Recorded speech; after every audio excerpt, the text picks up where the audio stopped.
Joining us today. We know a lot of you are interested in the President's trip overseas, so we wanted to provide you with a briefing on that today. Acting Assistant Secretary for Near Eastern Affairs, Stuart Jones, joins us once again. Stuart accompanied the President and the Secretary on their first leg of the trip to Saudi Arabia and also the Middle East. In Riyadh, the President was warmly welcomed by the Saudi King and leaders of the Gulf Cooperation Council, as well as more than 50 Muslim-majority nations. In speaking with those nations and members of those nations, the President asked the leaders to confront and cast out promoters of violent extremism and also close off avenues of their support. The President's messages were warmly received, and the assembled leaders expressed their gratitude to the United States for taking a leadership position once again and the promise of unyielding commitment to the fight against global terrorism. A few agreements from that trip that Stuart will highlight today. First, the U.S. commitment to expand our decades-long security relationship with the Saudis. That culminated in the signing ceremony that pledged more than $110 billion worth of foreign military sales. They also talked about $80 billion worth of commercial sales. In addition to supporting the long-term security of Saudi Arabia and the Gulf, this will bolster the kingdom's ability to contribute to counterterrorism operations across the region, and that will reduce the already heavy burden on the United States. Next, the Global Center for Combating Extremist Ideology, Ati-Adal, as it is known in Arabic, has now been established in Riyadh. The program is now in its infancy, but it's important to note that that program is Saudi-led and Saudi-financed.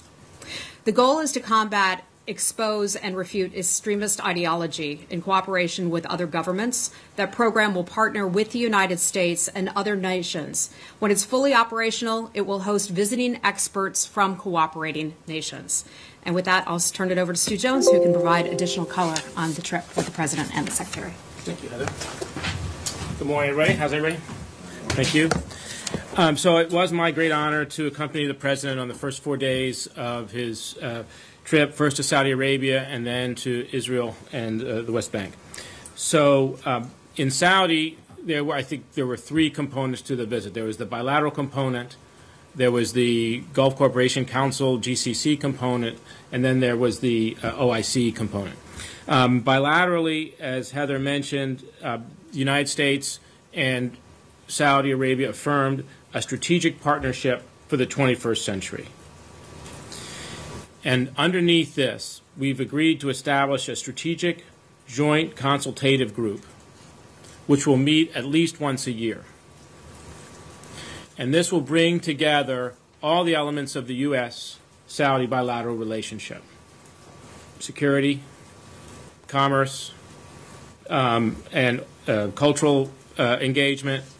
Everything that we do with the Saudis, there's going to be a working group, and this will be under the joint consultative group. Also, as Heather said, $110 billion in defense deals and $80 billion in commercial agreements.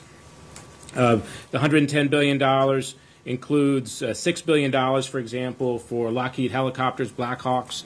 That's a done deal. That's fixed. Many of those deals are also represented in MOUs and letters of intent, which are more forward-looking and haven't been concretized but will be. Same thing with the $80 billion in commercial agreements. This includes $12 billion, for example, in GE power plants. But it also includes the $20 billion that the Saudis have committed to the Blackstone Group for investment in the United States in infrastructure. And that's intended to be a $40 billion fund aimed at investment in U.S. infrastructure. So that was the sort of the commercial component of the trip. As you know, the President inaugurated the Ati-Adal Center, which is the Global Center for Countering Extremist Ideology. And that center will monitor online extremism, do its analysis, it'll do counter-messaging. So the United States is still working out exactly how we're going to participate in this. As Heather said, this is a Saudi project. They've invited our participation. We need the ball's in our court. We need to come back to the Saudis and say how we're going to participate in this and what we're going to contribute. But we certainly will benefit from the Saudi expertise in this area. Secondarily, there was the GCC component. You've all read a very strong communique coming out of that meeting. It was a strong statement against terrorism, including against counterterrorism, against terrorism, including against terror finance. And in that communique, it makes reference to, in addition to that communique, there is a multilateral MOU which establishes a center for countering terrorist finance. Now, at this point, that center is a virtual center, but it's envisaged that that will become a brick-and-mortar center as well. And in the communique, there's a strong commitment by all the GCC countries to combat extremism through counterterrorism financing, through counter-messaging, and through countering the ideology. And very importantly, in that communique, the last provision, the last article in the communique, says that all the GCC leaders will reunite in Washington in a year to review how we're doing. And this is a particular initiative of the Secretary. The Secretary wanted to make sure that there would be follow-up in all the elements to these agreements. Also in the GCC summit document, there's a very strong statement expressing concern about Iranian malign interference in the region. It speaks specifically to Bahrain, to Yemen, Syria.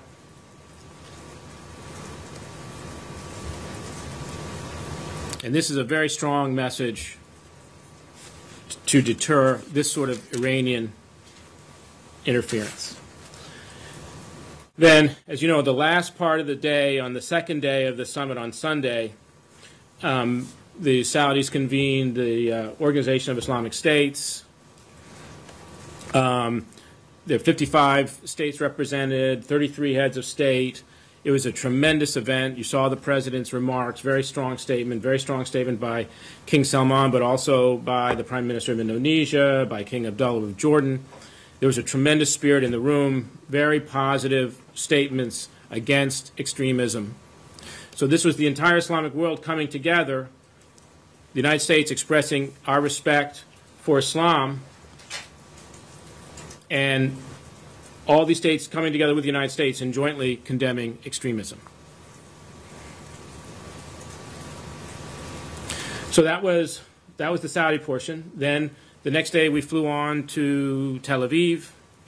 Of course, the president had bilateral meetings with Prime Minister Netanyahu and with President Abu Mazen, Mahmoud Abbas. Message there was a very clear message of support for Israel, support for Israel's security, and also eagerness to get going on the peace process.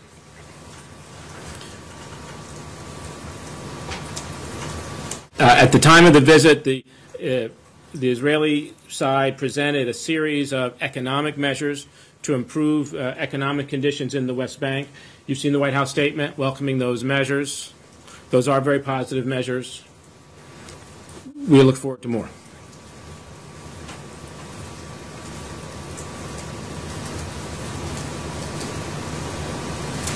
Any questions? Sorry, I'll let Heather's supposed to do this. I'll just help facilitate. I'm still getting no worries. Yagana with Reuters. Hi, thanks so much.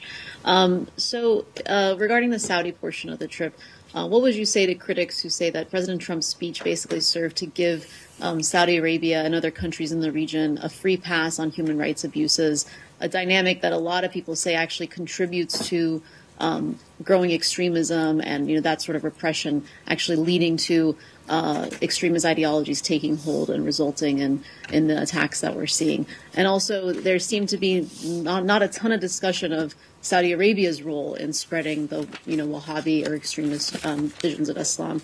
What would you say to those? And then I think we reported a few weeks ago that you plan to retire. If you wanted to give any comments on your impending retirement, why that is coming about. I believe it was pretty unexpected. So on the issue of Saudi and other human rights, I mean, the human rights continues to be part of our bilateral dialogue with Saudi and all the other countries in the region. But the fact that it wasn't featured in the speech doesn't mean that it's not part of the bilateral dialogue and that it's not part of what we're constantly talking about.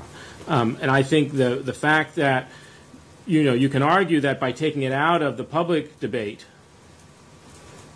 and having those conversations directly and quietly will be more effective. So you're continuing to have those conversations directly and quietly? Absolutely. And then on your retirement? On my retirement, this was a personal decision that I made over a year ago when I was coming back from Baghdad, and I decided that I want to do other things after public service. So I've been delighted to serve the previous administration. I've been delighted to serve this administration during this period. This is just a personal decision. And I've tried to avoid any media attention to this matter because I didn't want this to be confused with anything else. Just on the Wahhabi question. We got to move on. Josh. Sure, thanks for doing this. Of the $110 billion in approved sales, can you say what portion of that represented new agreements that were struck since the president took office in January, as opposed to ones that were kind of already in the pipeline under the previous administration? And I have a follow-up on that. Yeah, fair question. I can't tell you because there were so many deals, and obviously some of them were in gestation well before the change of administration. Some of them have come into focus since the change of administrations, but we haven't racked and stacked those. Okay, and by approving, a lot of these sales to Saudi Arabia, is the U.S. Asserting that in the last, however many months, Saudi Arabia has taken some specific steps to address satisfactory U.S. concerns about, high numbers of civilian casualties in their effort in Yemen and other protections that we wanted to see them take prior to giving them those kinds of weaponry? So the reason why the United States is eager to go into these arrangements is because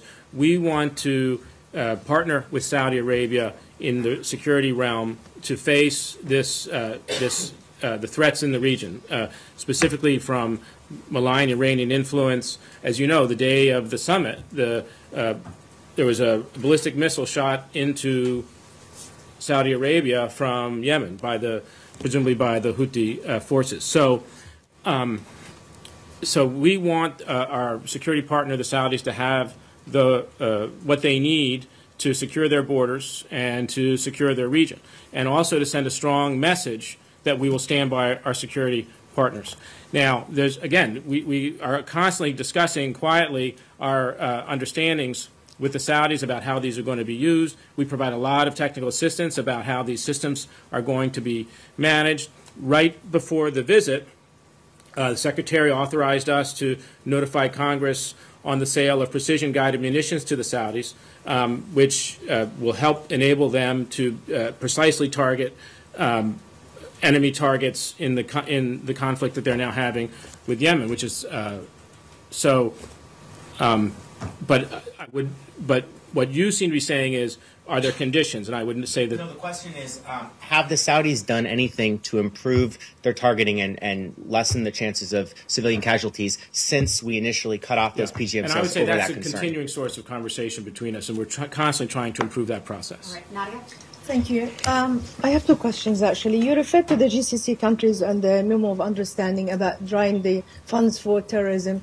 I'm sure you've been following this rift between Qatar and the rest of the GCC. Some have been accusing them of funding Jabhat al-Nusra, which is a terrorist organization. How does this complicate your work? And this has happened just after the president's visit. And on the Israeli-Palestinian question, after meeting with Netanyahu and President Abbas, is there any framework for the peace process to go forward? Is there any talk about direct or indirect talks between Netanyahu and Abbas? Yeah. So in regards to Qatar joined the communique on countering terrorism finance. They joined the MOU on countering extremist financing. So we see Qatar as a partner in this effort, and we look forward to working with them. And, of course, for all of us in the MOU, the GCC members and the United States, we are going to continue to meet and to hold each other to a high standard of performance. Real quick on the Israeli-Palestinian process, I would say that there's no formal mechanisms that have yet been established. Just to follow up on this issue of the Israel-Palestine format, there's reporting in the Israeli press and Middle Eastern press that there's going to be a summit organized in the next month. Is there discussions about the possibility of a summit involving Mr. Trump, Mr. Netanyahu, and Mr. Abbas in the wider region? And secondly, a question about Syria, since we're talking about the Middle East. This movement, the the conflict along the southern border with the Syrian regime backed by the Iranians moving towards areas where the U.S.-backed forces are stationed. What do you see as the goal there? There's suggestions that the Iranians are behind this, wanting to get a path through to Damascus and to Lebanon. And how big of a point of conflict do you expect this to become? So I don't know how much of a conflict it's going to become. I think, as we've said repeatedly, we're very concerned with Iranian influence in Syria. We don't see the Iranian presence there as enabling a political solution or a security solution for Syria. In regard, again, I don't have any information on a summit on the peace process. Nothing being discussed. I don't you can't say anything. Sorry. Final question, Dave. Hi, thank you. You were over there. The Secretary criticised the conduct of the Iranian elections and Iran's record on democracy. He did so standing next to Saudi officials. How do you characterise Saudi Arabia's commitment to democracy? And does the administration believe that democracy is a buffer or barrier or against extremism? I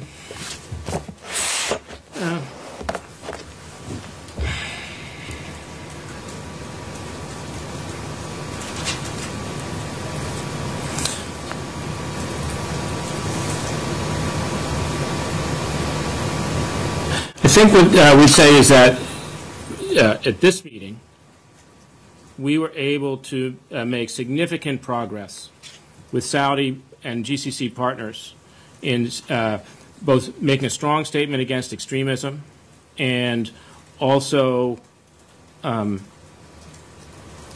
putting in place certain measures through this GCC mechanism where we can combat extremism. Clearly, one source of extremism, one terrorism threat is coming from Iran.